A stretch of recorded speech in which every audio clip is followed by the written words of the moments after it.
السلام علیکم ورحمۃ اللہ وبرکاتہ۔ قبروں پر پھول ڈالنا کیسا ہے؟ کچھ لوگ یہ کہتے ہیں کہ عام انسانوں کے قبروں پر تو پھول ڈال سکتے ہیں لیکن اولیاء کے قبروں پر نہیں ڈالنا چاہیے۔ انشاءاللہ ہم تفصیل کے ساتھ اس ویڈیو میں اس مسئلے کی وضاحت کریں گے۔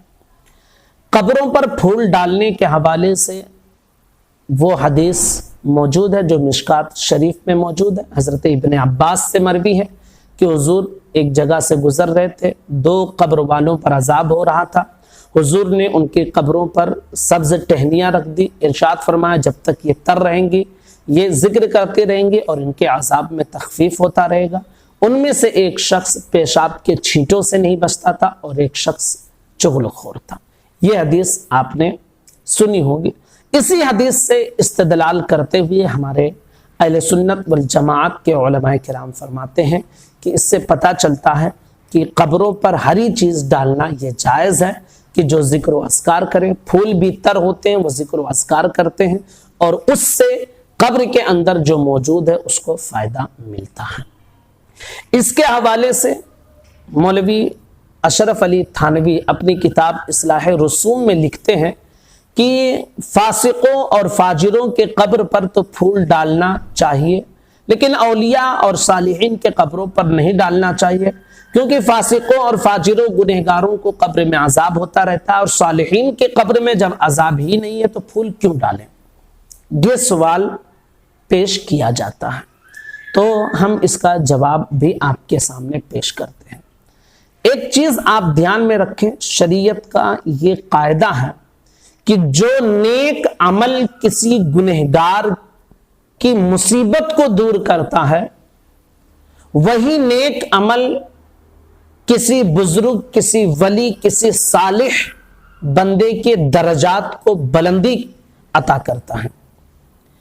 نیک عمل گنہگاروں کے گناہوں سے چھٹکارا کا ذریعہ اور عذاب سے چھٹکارا کا ذریعہ بن جاتا ہے، اور نیک عمل اگر صالحین کے لیے ہو تو ان کے درجات کو بلندی ہوتی ہے۔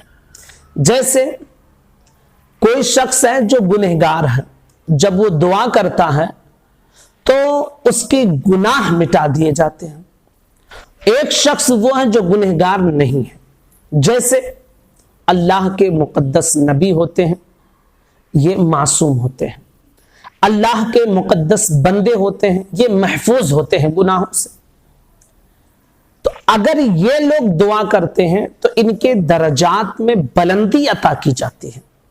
ان کے پاس تو گناہ ہے ہی نہیں تو کس چیز کو مٹایا جائے گا؟ بھائی درجات کی بلندی کر دی جاتی ہے۔ اسی طرح ایک مثال آپ یہ سمجھ لیں، آپ نے یہ سنا ہوگا حدیث کہ مسجد کی طرف جانے سے گناہ مٹا دیے جاتے ہیں۔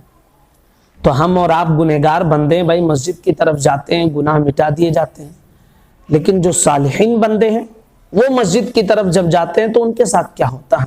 ان کے پاس تو گناہ ہی نہیں ہے، تو کیا ہوتا ہے؟ ان کے درجات کو بلندی مل جاتی ہے۔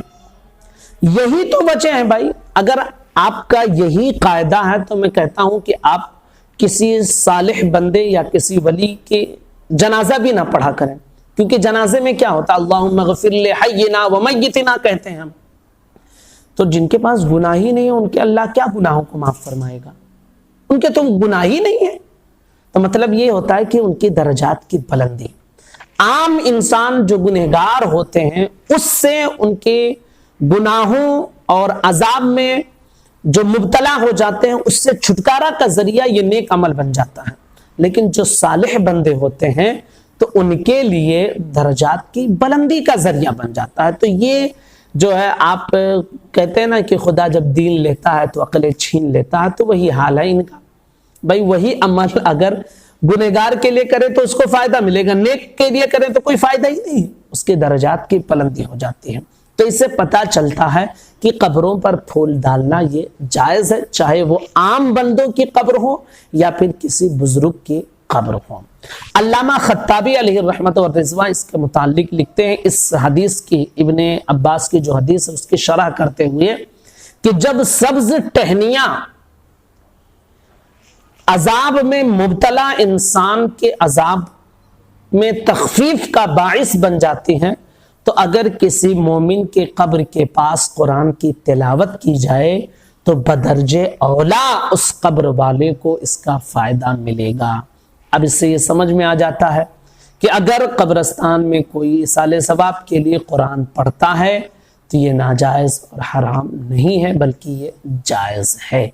تو امید کرتا ہوں کہ مسئلہ آپ کو ایک دم بالکل کلیئر سمجھ میں آ گیا ہوگا۔